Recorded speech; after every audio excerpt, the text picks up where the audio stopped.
ফটিকছড়ির মাইজভান্ডার শরীফ ভয়ানক জায়গা, মন দিল ব্যাগ শান্তি হয়ে যাব।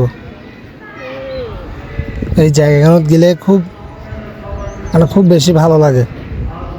মাইজভান্ডার শরীফত মন শান্তি হয়ে যাবে।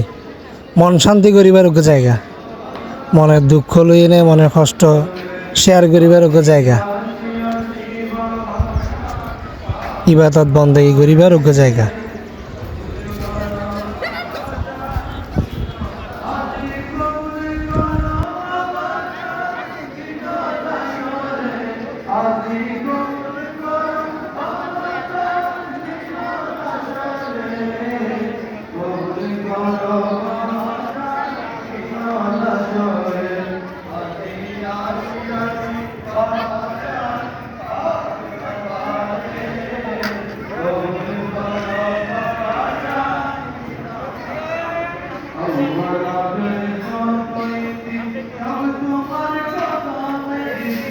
أول مرزق خيتي